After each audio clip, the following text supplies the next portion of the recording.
sought after by any NBA teams. He bounced around from team to team and rosters. He eventually made it to the New York Knicks this year, where he got his opportunity to play for the Knicks. He got his chance when the point guard got hurt. He came in and he was able to bring him on a 7-game win streak. Did an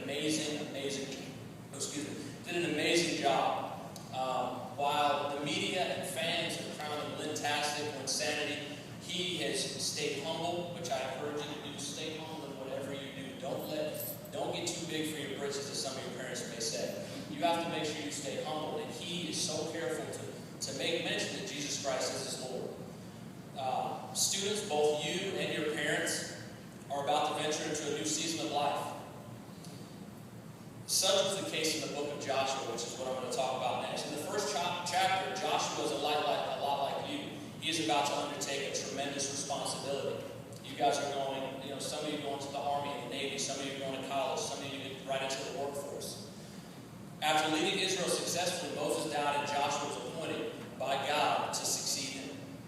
I know there are several emotions going through each of your minds right now, parents and students alike. Some of you maybe excitement, some of you a little bit of sadness, some of you overwhelming joy and maybe fear. Regardless of what you're feeling, I want to encourage you that you're not the first to feel that way. You have family all around this room. You have family and friends, teachers, staff that are here to encourage you, to be a shoulder that you can lean on at any point. When you go and graduate, you know that we are still here for you. Joshua 1, verses 6 through 8 says, "Be strong and courageous, for you are the one who will lead these people to possess all the land I swore to their ancestors I would give them. Be strong and very courageous. Be careful to obey all the instructions Moses gave you. Do not deviate from them, turning either to the right or to the left. Then you will be successful in everything you do. Study this book of instruction continually.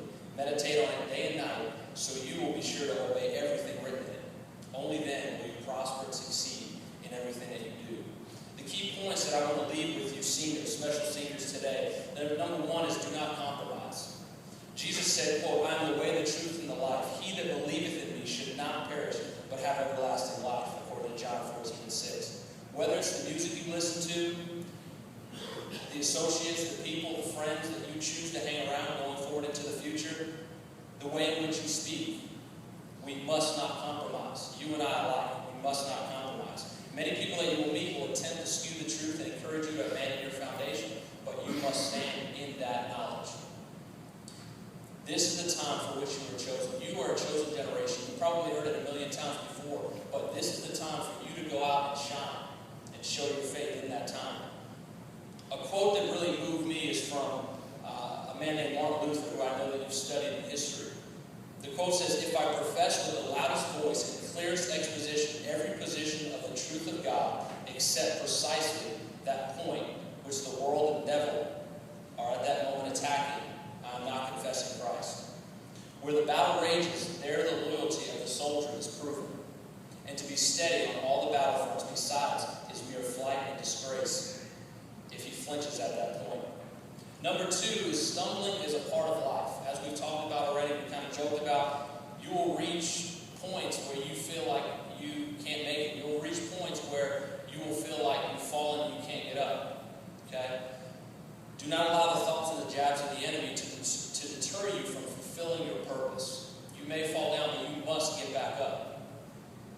My 2-year-old daughter has had a high fever causing her to sleep with us the past couple of nights, my wife and I. I was awoken by a strange feeling against my cheek, and it turned out that it was a foot pressed right up against my face. Some of you parents probably remember that time, and as your seniors are sitting here, you can't even believe it.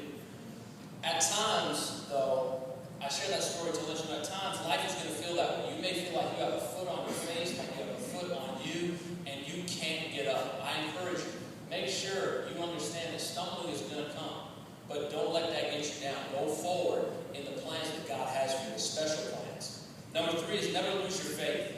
We must not allow the circumstances to determine where our faith lies. God knew that Joshua was the man for the job because of his great faith in God's provision and effective leadership in seeing that the job was done. Although Joshua made mistakes in his life, as you and I have done before, and will continue to do, he died standing firm in his faith, saying, "Choose for yourselves this day whom you will serve. But as for me and my house, we will serve the Lord." Meditate on the Word of God. Let it direct your path and guide you throughout life. Will you make mistakes? Absolutely. For we are all sinners and fall short of the glory of God, but we're still chosen by God. Each one of you was chosen for a special purpose. Don't let anybody ever lie to you and tell you that you're a mistake, that you do not have a special plan for yourselves. That's the worst thing you can do. My charge and challenge for you today is to be one who reaches new heights for the Lord and allow His light to shine through you daily, no matter where you go.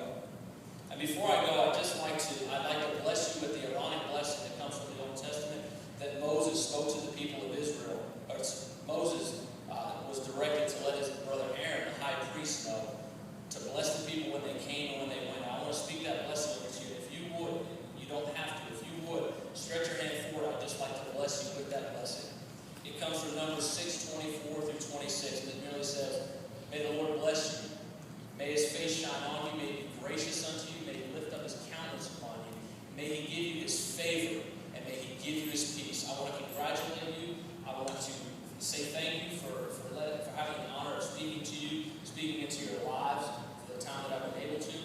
Let us know how you're doing. Come back. And I want to congratulate you. I want to congratulate your parents, family, and friends for the amazing job that you have done. God bless you all.